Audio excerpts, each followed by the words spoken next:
Hello बच्चों, तो inverse trigonometric function का एक नया लेक्चर जिसमें आज हम प्रिंसिपल वैल्यूज और उस पे कुछ आधारित एक दो न्यूमेरिकल करेंगे।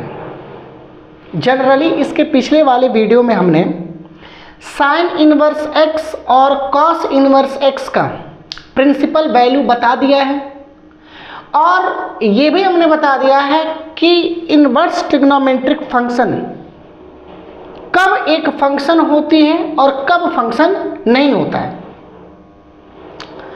और आज मोटा मोटी करके एक चार्ट में ही सभी को समझा देंगे। Sine inverse x, cos inverse x, tan inverse x, cot inverse, sec inverse और कॉसेक इनवर्स।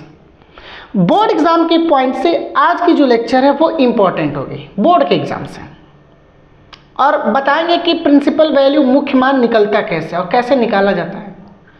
कभी कभी कंपटीशन में भी पूछ देता है प्रिंसिपल वैल्यू क्या होगी, छोटे मोटे कंपटीशन में, जैसे CUET हुआ या TGT PGT, खास करके TGT के एग्जाम में भी जरूर पूछ देता है। और JEE से बहुत कम ऐसे देते हैं कि इसकी प्रिंसिपल वैल्यू क्या होगी, इसकी वैल्यू क्या होगी, बहुत कम, आता ही नहीं, ना के बराबर। बनाने वाले पेपर भी बहुत स्मार्ट हो गए, वो जानते हैं बच्चे कहाँ से पढ़ के आ रहे हैं, तो टेक्निकल क्वेश्चन बनाते हैं। हालांकि आज की जो लेक्चर रहेगी वो क्लास 12th के लिए इम्पॉर्टेंट है, मैं पहले बता रहा हूँ बोर्ड एग्जाम के लिए इम्पॉर्टेंट है। तो स्टार्ट करते हैं आज की कहानी। A warm good morning, good afternoon, good evening, good night, जब ये वीडियो देख रहे हो तब। और बहुत दिनों के बाद आज हम वीडियो शूट कर पा रहे हैं। तो मेरा नाम है दिवेश, हमारा और आपका प्यारा सा चैनल मैथ्स। तो हेडिंग लिखेंगे प्रिंसिपल वैल्यू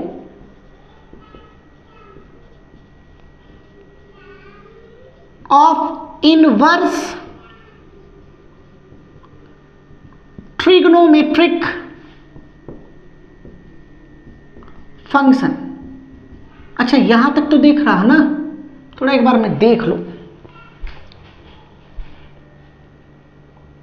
ठीक, so principal value of inverse trigonometric function. Bilingual चलते हैं, हिंदी और अंग्रेजी दोनों, ताकि किसी को दिक्कत ना हो। प्रतिलोम त्रिकोणमितीय फलन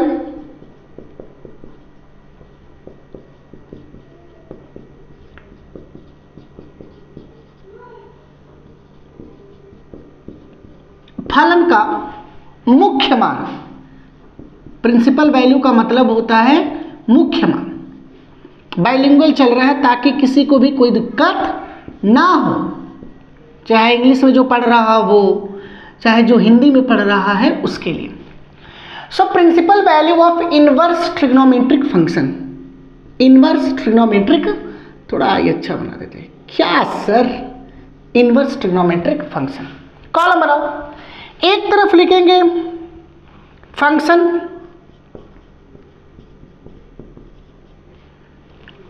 नीचे तक, एक तरफ लिखेंगे डोमेन।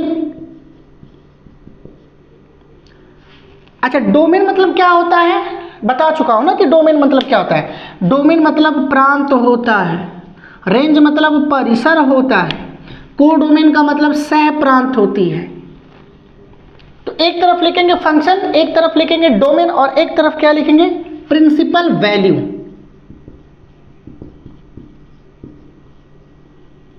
प्रिंसिपल वैल्यू मतलब मुख्य मान। ठीक, चलो, तो y बराबर लिख लेते हैं साइन इनवर्स x। तो x की वैल्यू क्या क्या रख सकते हो, आपको मालूम है कि x की वैल्यू जो होगी -1 से लेकर के +1, -1 से लेकर के +1 के बीच में कोई भी वैल्यू रख सकते हो x के जगह पे। -1 भी रखोगे और +1 भी रखोगे, इसलिए हमने यहाँ पे क्लोज्ड इंटरवल दिखा दिया, ये क्लोज इंटरवल है। इसका मतलब ये भी होता है कि x की वैल्यू -1 रखोगे और x की वैल्यू +1 भी रखोगे, इसका मतलब ये जो ब्रैकेट बना हुआ है। या जनरली इसको मैं ऐसे लिख दे रहा हूं कि x की वैल्यू -1 के बराबर या -1 से छोटा, -1 से बड़ा और 1 से छोटा या 1 के बराबर। और प्रिंसिपल वैल्यू क्या होगी, तो जो y की वैल्यू होगी वो होगी -π/2 से लेकर के +π/2 is less than or equal to लिखा है। या इसको ये भी करके बोल सकते हैं r की जो y की वैल्यू होगी वो -π/2 से π/2 +π/2। ये जो इंटरवल दिया है इसका विशेष ध्यान देंगे न्यूमेरिकल लगाते समय। अभी मैं एक न्यूमेरिकल करके दिखा रहा हूँ। दूसरा, y is equals to cos inverse x, वही x की वैल्यू -1 से बड़ी या -1 के बराबर और +1 से छोटी या +1 के बराबर। और फिर वही डोमेन प्रिंसिपल वैल्यू होगी -π/2 से लेकर के, अच्छा इसमें -π/2 नहीं रहेगा, बता चुके। इसमें जो y की वैल्यू होती है वो 0 से π होता है, याद आ रहा ना? हाँ सर, 0 से या तो 0 लिखोगे या फिर क्या लिखोगे पाई, या इसको लिख सकते हो y की वैल्यू 0 से π। यानी अगर हम प्रिंसिपल वैल्यू की बात करें कॉस की तो 0 और पाई के बीच में, जबकि साइन की -π/2 से +π/2 के बीच में। इतनी बात समझ में आ गई। tan की बात कर ले, so y is equals to tan inverse x। अच्छा, tan इनवर्स x की बात करें तो x की वैल्यू क्या रखोगे? अब सुनो, tan की जो मैक्सिमम वैल्यू होती है वो इन्फिनिटिव, और जो मिनिमम वैल्यू होती है वो क्या होती है? -इन्फिनिटिव। समझ रहे हो? tan का ग्राफ कुछ ऐसे होता है, यहाँ पे समझा दे रहे हैं कि ये y एक्सिस और ये x एक्सिस। तो tan की ग्राफ कुछ ऐसे जाती है, टिंग टिंग टिंग टिंग टिंग टिंग टिंग टिंग, ये देखो, फिर टिंग टिंग टिंग टिंग टिंग टिंग टिंग टिंग, ये देखो। तो ये कहाँ तक जाएगा? ये कहाँ तक जाएगा? तो ये जा रहा, अब देखो कुछ समय बाद पहले कर्व हो रहा और फिर कुछ समय बाद y एक्सिस के पैरेलल हो जाएगी। और पैरेलल लाइन कहाँ पे मिलती है? इन्फिनिटी पर। मतलब 90 डिग्री पे ये डिफाइन नहीं है, तो +90 और -90 पे डिफाइन नहीं होती है। तो अगर हम इसकी x की वैल्यू रखें तो x की वैल्यू होगी ऑल रियल नंबर, बोले तो सभी की सभी वास्तविक संख्या, चाहे +x रखो चाहे -x रखो। जबकि अगर हम इसकी y की वैल्यू निकालें तो इसकी जो y की वैल्यू होगी वो कितनी होगी मेरे बच्चे? -π/2 से बड़ा और +π/2 से छोटा। मतलब y बिलोंग्स टू -π/2 से π/2। अब यहाँ पे ओपन इंटरवल हो गया, मतलब y की वैल्यू -π/2 नहीं होगी, y की वैल्यू +π/2 नहीं होगी, और इनके बीच में हो सकती है क्या? होगी, बट π/2 और -π/2 नहीं होगा। क्यों? मान लो तुमको हमने कहा कि tan π/2 की वैल्यू निकालो, तो π/2 का मतलब होता है 90, और tan 90 कितना होता है? ऐसे बना रहता है, कुछ करके ऐसे कुछ करके। इसको कहते हैं नॉट डिफाइन। समझ रहे हो? अच्छा, इसके बाद हम cot की बात कर लेते हैं।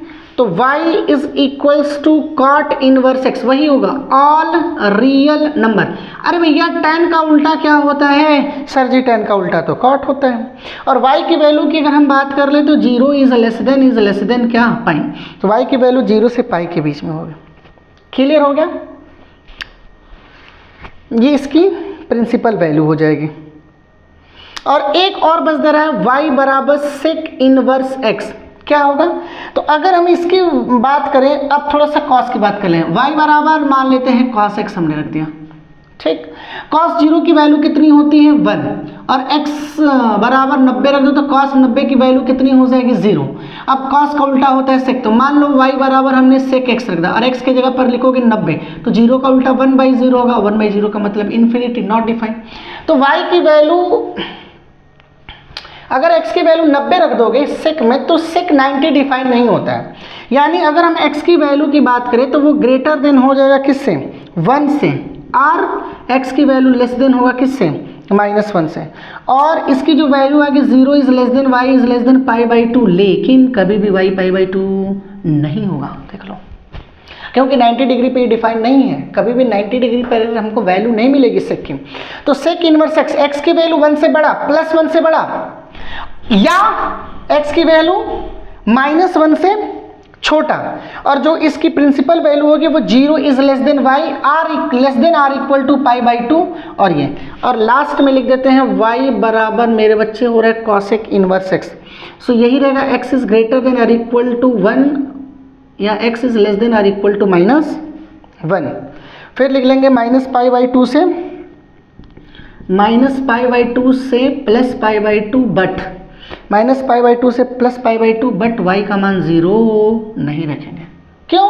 साइन 0 का मान यहाँ पे देख लो, यहाँ पे लिख देते हैं साइन थीटा 0 रखो तो साइन 0 का मान सर 0। अब देखो साइन का उल्टा क्या होता है? कोसेक। y बराबर तुमने रख दिया कोसेक थीटा, थीटा के जगह पर लिखो 0, ये होगा 1/0 और 1/0 कितना होता है? Infinity, not defined. तो y की वैल्यू माइनस पाई बाई 2 मतलब principal value minus pi by 2 से प्लस पाई बाई 2 के बीच में होगा, लेकिन y 0 नहीं होगा। तो ये टेबल याद कर ले, कहीं नोट करके लिख ले, याद करके घर पे जा करके 1-2 बार प्रैक्टिस करना, 110% याद हो जाएगा। प्रैक्टिस करना ना भूलना, जरूर याद करना। उतारो, हो गई। किसी को कोई डाउट? एक बार वीडियो देख ले, शूट हो रहा है बिल्कुल। किसी को कोई दिक्कत? अच्छा लास्ट वाला ये दिख रहा, लास्ट वाला ये दिख रहा, 1 मिनट। ये माइनस पाई बाई 2 से कहाँ लिख दे, कहाँ लिख दे, कहाँ लिख दे, कहाँ लिख दे? अच्छा 1 मिनट, सेक वाला हो गया ना। तो कॉसेक इनवर्स 0 से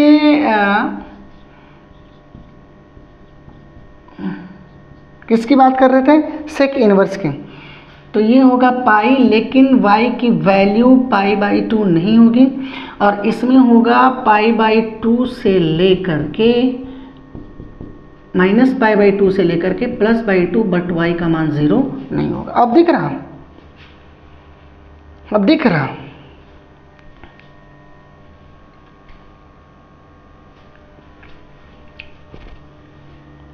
ठीक है, बाद में देख लेना। यहां पे लिखना माइनस पाई बाई 2, देखो याद कर लो, x की वैल्यू 1 से बड़ी या 1 के बराबर, या x की वैल्यू माइनस 1 के बराबर माइनस 1 से छोटा, और जो इसकी प्रिंसिपल वैल्यू ऊपर ही लिख देते हैं। कहाँ गया इरेजर? यहीं पे लिख देते हैं। सो y का लिखेंगे कॉसेक इनवर्स x, तो x की वैल्यू 1 से बड़ी और x की वैल्यू माइनस 1 से छोटी है इसके बराबर, और जो प्रिंसिपल वैल्यू होगी वो होगी माइनस पाई बाई 2 से लेकर के plus pi by 2, but y का मान क्या नहीं रखना? 0 नहीं रखना। इस पर ये डिफाइन नहीं है, इस पर ये डिफाइन नहीं, बस इतना रख लो। हो गया, मिटा दें। 1 2 3, 1 2 3 4 5 6 7 8 9 10 11, मिटा दे। 12 13 करो गिन गिन गिन के इंतजार, आजा पिया आए बाहर। चलो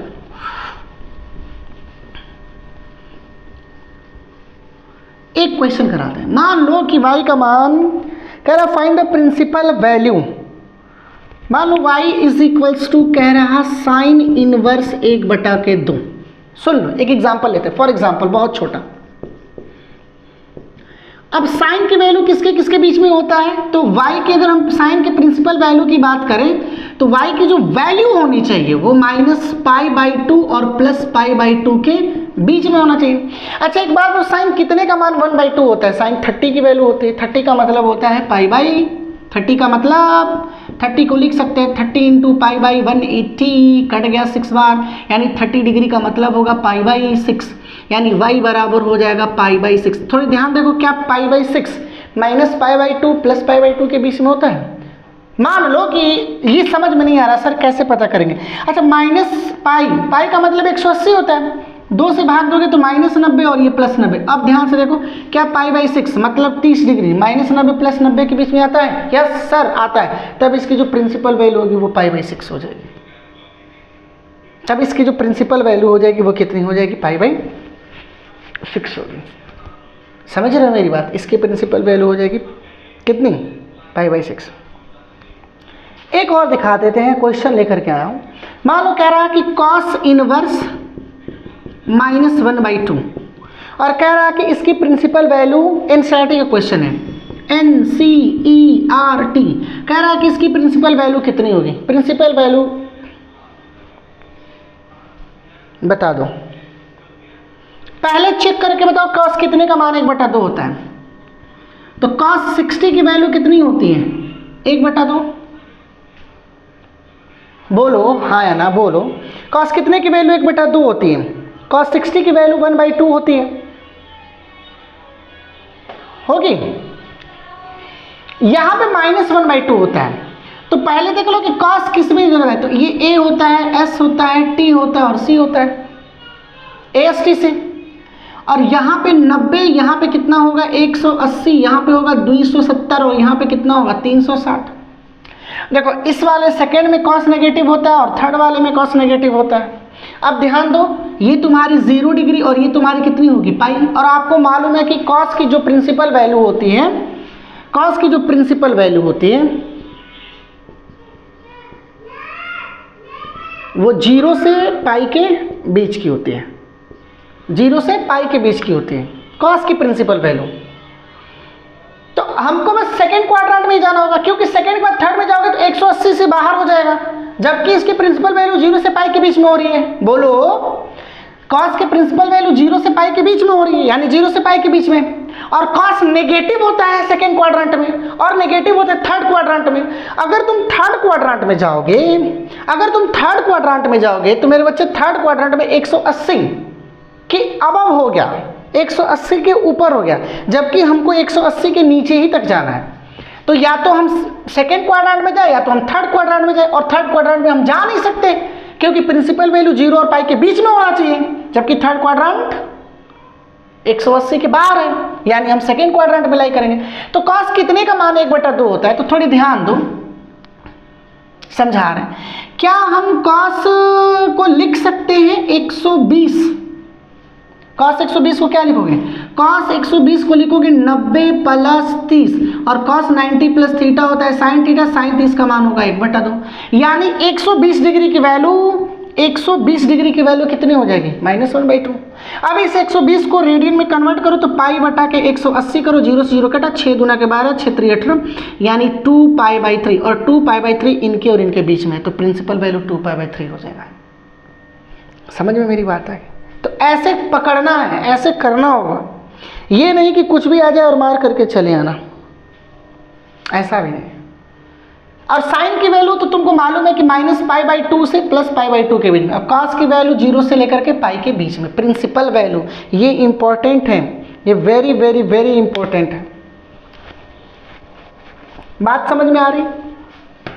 तो इसी तरह किताब में जाना, किताब में न्यूमेरिकल दिया हुआ है, सभी न्यूमेरिकल को करना, एक एक करके करना, और अगर नहीं आएगा तो पूछ लेना, सर कैसे पूछेंगे, अरे क्वेश्चन भेज देना, कमेंट में देना कि सर इसका प्रॉब्लम ये सॉल्व कीजिए, ये क्या होगा। समझ में मेरी बात आ रही है? और कल के वीडियो में इनवर्स ट्रिग्नोमेट्रिक फंक्शन में कुछ प्रूफ देखेंगे कि sine inverse x plus cos inverse x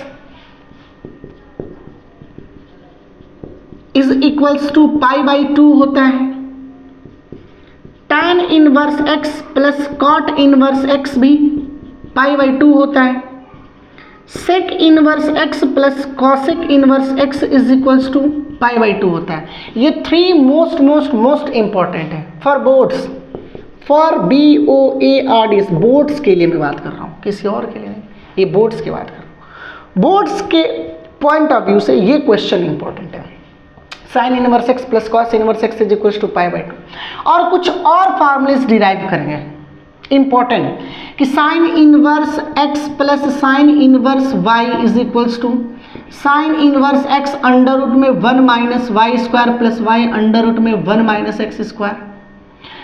अब यहाँ पे प्लस है तो यहाँ पे प्लस रहेगा, यहाँ पे माइनस है तो यहाँ पे क्या हो जाएगा? माइनस।